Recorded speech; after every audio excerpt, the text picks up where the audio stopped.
We talking violence. We talking violence.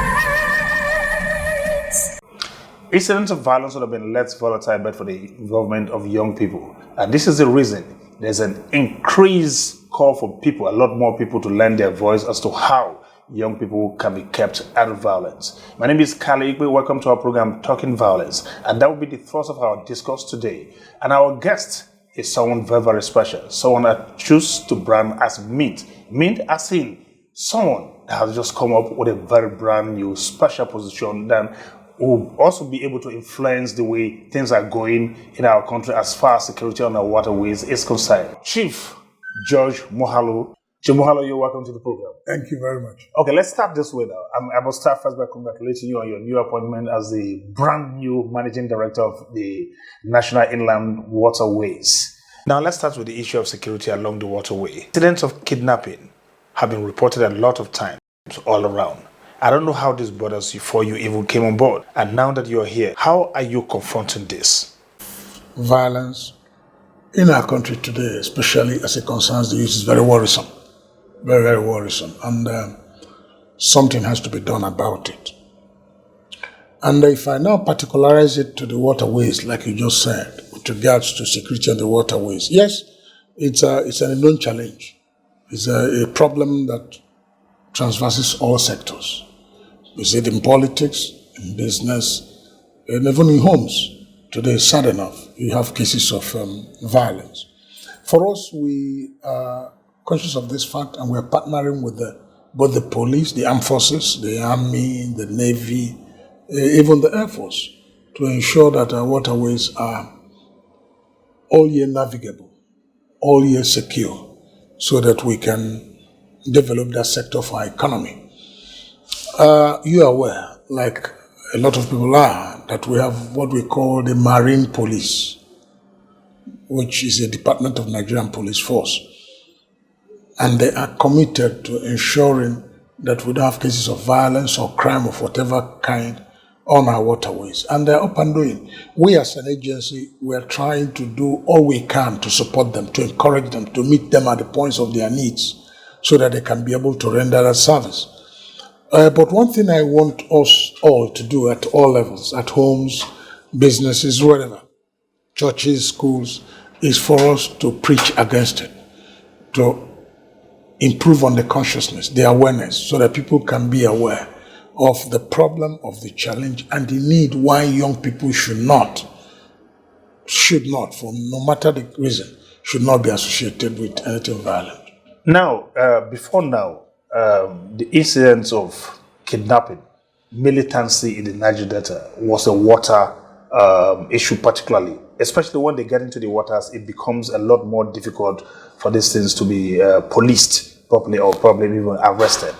Now, then it came like it was a very profitable venture for a lot of these young people. They weren't just doing it because they just wanted to be violent. Some had seen that this is one way that they can become very, very comfortable in this. And a whole lot of them became millionaires by virtue of doing all of that.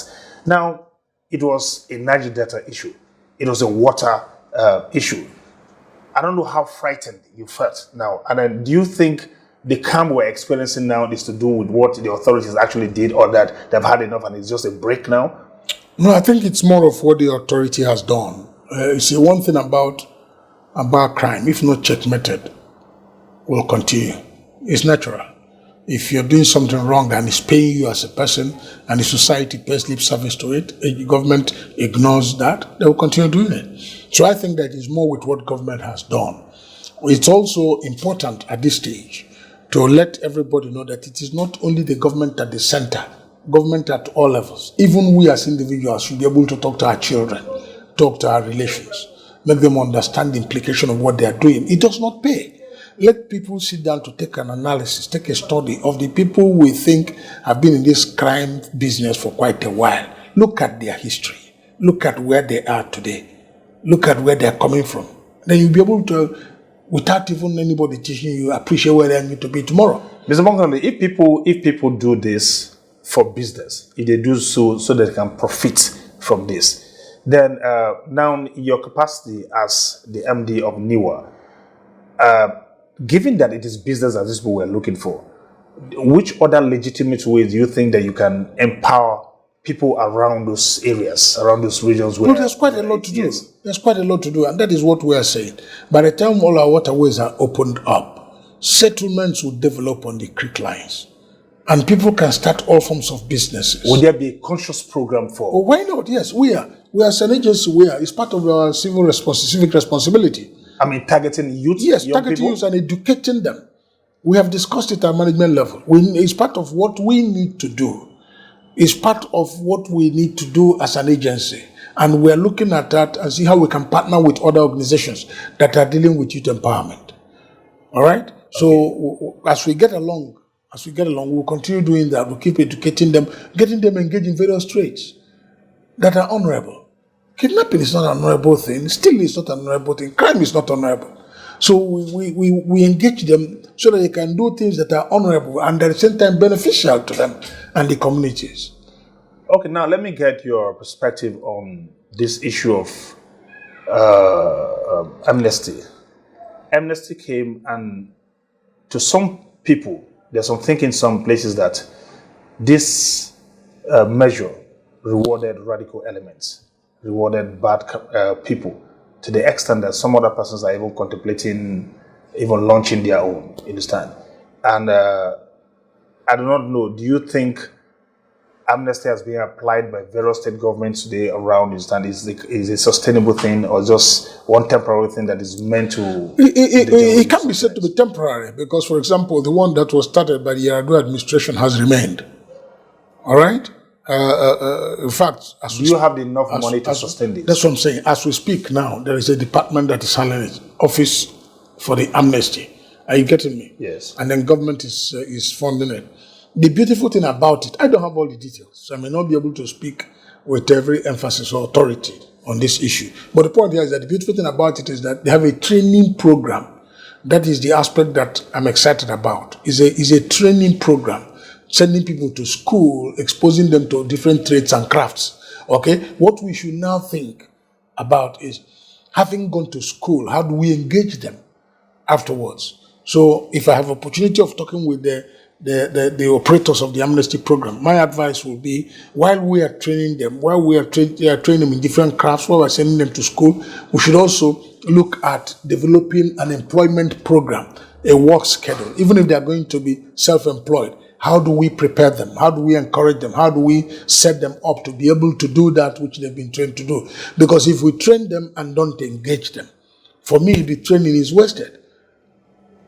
It does not have any, it doesn't pay anybody, all right? But if we train them and engage them, for example, somebody trained in the art of carpentry, making furniture and what have you, and the moment he finishes on that training, he goes for whatever, for internship on that a furniture or a furniture institution, organization, getting them gainfully trained fully, yes. And then thereafter we set him up by either providing him materials and equipment that he requires to do the job and things like that. Okay. So once we look at what happens after the training, that is where I will want to encourage them to look inwards and see what they can do with regards to that.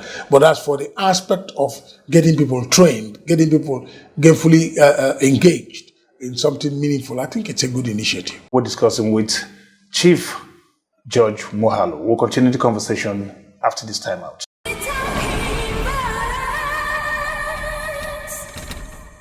We are talking violence with Kali. Let's douse the tension.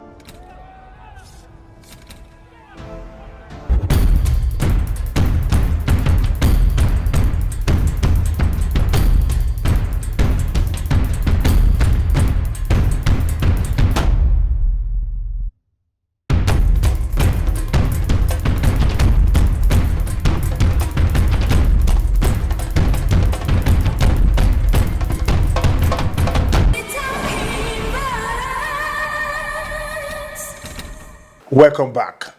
Well, Mr. Moghalu now, I'd like to get you to comment on this monster issue of corporate conspiracy. By corporate conspiracy, I mean people in authority colluding with criminals or even orchestrating violence so they can profit from it. You have been involved with governance for quite a while now, you understand, everywhere around. These things has been happening for too long, to the extent that some people even say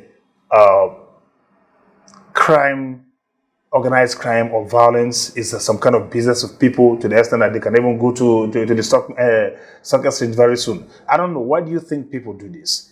The NGOs, I understand, are involved. Government officials are involved, whether from official and unofficial capacity. You understand? I do not know. How does this resonate with you? Corporate conspiracy. I feel very sad about it. Very sad. If it can be proven, it's a disaster. And every good conscienced person in this country should rise against it. Why would you get involved? Why would you, in your words, corporate conspiracy? Yes. Why would you get involved? But do you believe that's happening? I don't think so. You don't think so? No, I find it difficult to believe. Let me not say. Let me give you an instance. Let me give an instance. Please do. Recently, even before the Yari government left power, you understand, the former Minister of Defense had accused the traditional rulers there of colluding with criminals. The new government had come in place now, you understand, and then it suspended them. I don't know how far they've gone with meting out all of that punishment to them. That's one of the things I'm referring to.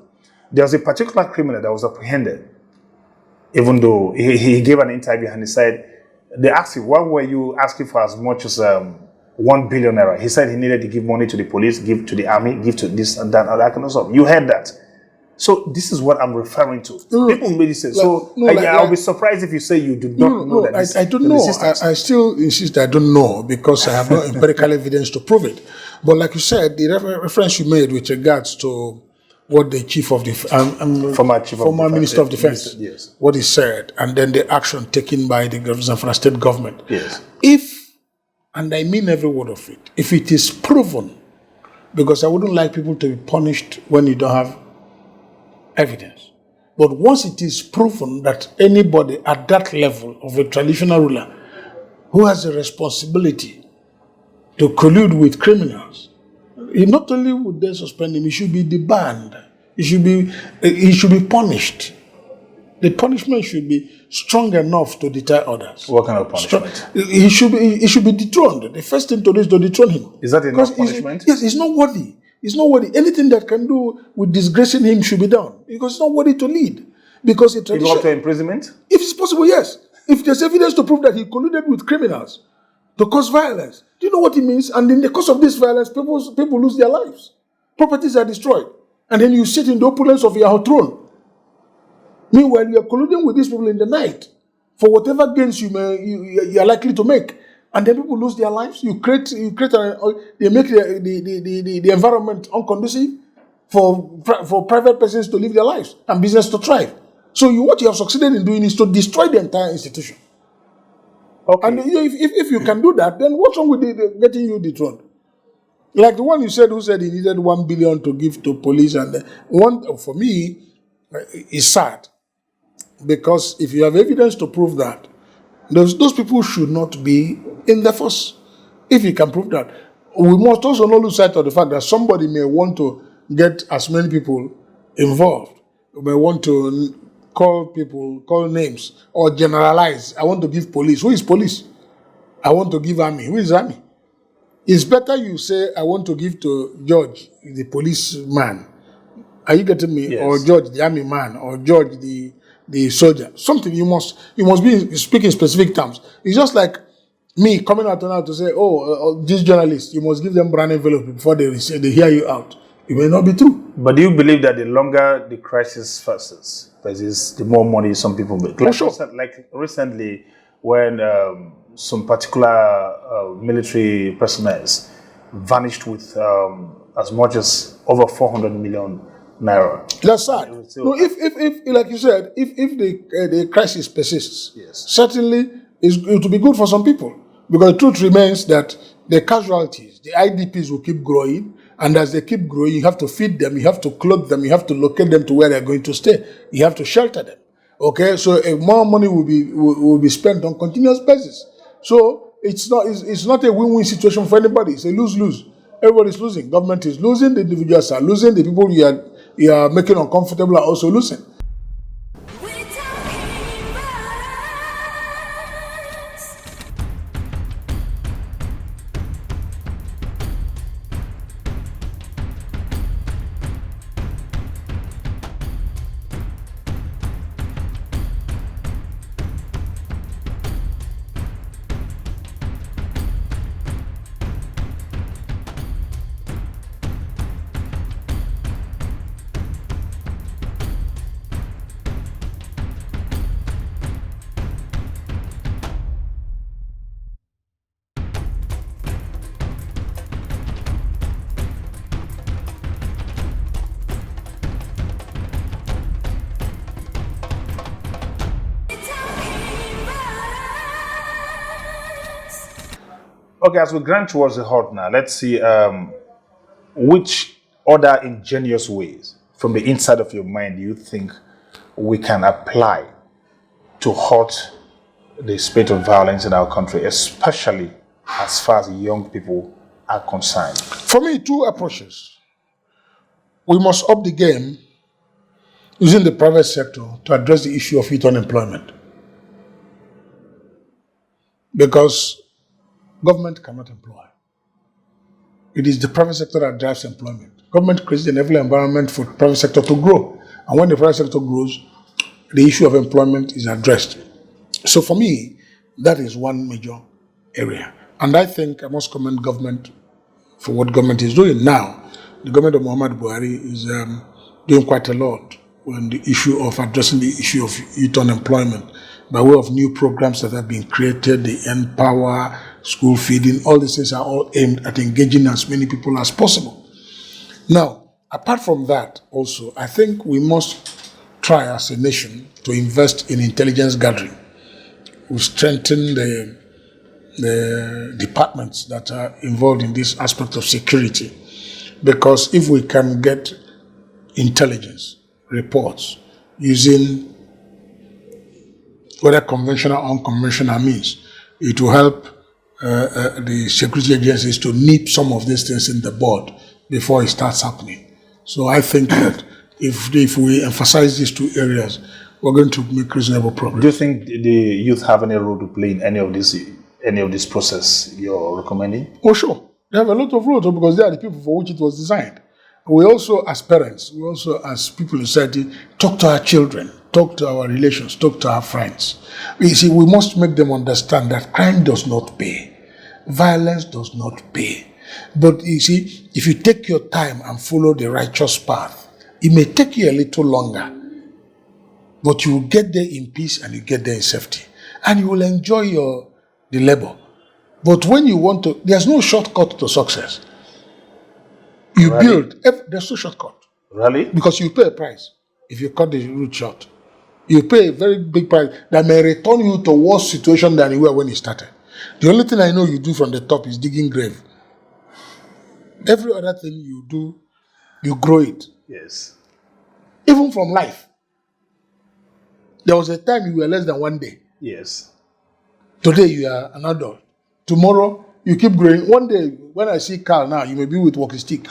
Very true. That is life for you. Life cycle. Yeah, so it goes up. If you want to build a solid house, you dig a foundation and you go. The only thing I know they do from the top is dig grave and put somebody and close it. True. Now you getting me? Very So true. life is a process. Let me also appeal to our youth. Work hard. Trust God. Remain faithful to your calling. Your destination will be successful. Our youth should remain committed. Pursue their destiny. Trust God. Because my Bible tells me that all things work for good for they that trust Him. Trust God. He can do all things. He has capacity to change your story. I can assure you that. I speak experientially. There is nothing God cannot do. Have confidence. Trust God. Remain focused. If it's education you're pursuing, pursue it. You will get there. If it's a craft you have decided, a trade you have decided to learn, go ahead. Remain focused. Trust God. Believing that you will be blessed there. And if you continue, you'll get there. Mr. Moghalu, I think this is a very good point to leave it. Thank you so much. It's been a great pleasure speaking with you. Good to see you. Thank you so very much. All right. That will be all for this edition of the program this week. Same time next week promises even a better edition. Until then, remain on the road to a violence-free Nigeria.